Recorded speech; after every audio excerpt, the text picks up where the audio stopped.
আসসালামু আলাইকুম প্রিয় ফুটবল ফ্যান্স। আপনারা নিশ্চয়ই জানেন যে আর্জেন্টিনা জাতীয় দলে ইনজুরি হানাটা কখনোই কমছে না, বরঞ্চ সময়ের সাথে পাল্লা দিয়ে বেড়ে চলেছে। এটাও নিশ্চয়ই জানেন যে ইনজুরির কারণে লাউতারো মার্টিনেজও ছিটকে পড়েছেন। লাউতারো যে ফুললি ফিট না সেটা নিয়ে আগে কথা বলেছিলাম, বিশেষ করে ইন্টার মিলানের জার্সিতে সর্বশেষ কয়েকটা ম্যাচে সেটা স্পষ্ট হয়েছে।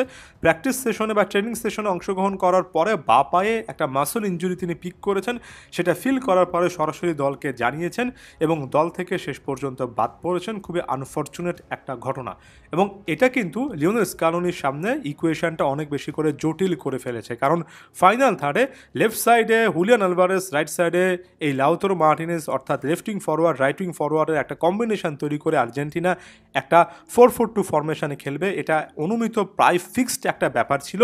এখন স্কালোনিকে নতুন ওয়াইল্ড কার্ডগুলো অ্যাপ্লাই করতে হবে এবং ফরমেশনটাকে অনেকটুকু টুইক করতে হবে।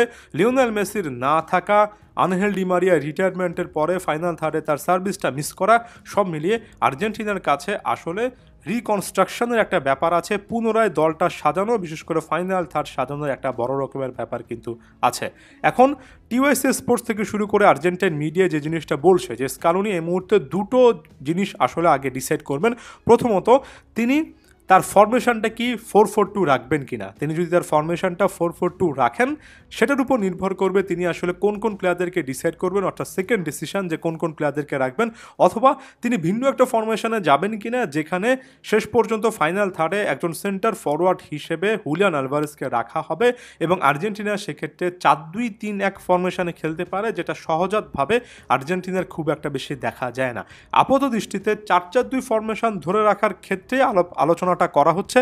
সেক্ষেত্রে অনেকের হয়তো বা ভালো লাগবে না, তবে একটা ধারণার কথা বলা হচ্ছে যে মিডফিল্ডে আরও একটা প্রোফাইল বাড়িয়ে, অর্থাৎ মিডফিল্ডে আগে থেকে সেন্টার মিডফিল্ডে অ্যালেক্সিস ম্যাক অ্যালিস্টার আছেন, এনজো ফার্নান্দেজ আছেন, রড্রিগো ডি পল আছেন, তাদের সাথে লেফট সাইডে একজন সাইড মিডফিল্ডার হিসেবে, ওয়াইড মিডফিল্ডার হিসেবে নিকো গঞ্জালেসকে অ্যাড করার কথা। হয়তোবা সেই জায়গাতে আরও একজন পিওর মিডফিল্ডার যেমন রিয়ান্দো পারেদেস একাদশে ঢুকে পড়তে পারেন, অর্থাৎ মিডফিল্ডটা আরেকটু কম্প্যাক্ট রেখে ফাইনাল থার্ডে হুলিয়ান আলভারেস এবং নিকো গঞ্জালেসকে হয়তোবা স্কালোনি খেলাতে পারেন। সেক্ষেত্রে নিকো গঞ্জালেস যে একেবারে উইং ফরওয়ার্ড হিসেবে খেলবেন ব্যাপারটা এমন নয়, বরঞ্চ তিনি ওঠানামা করবেন।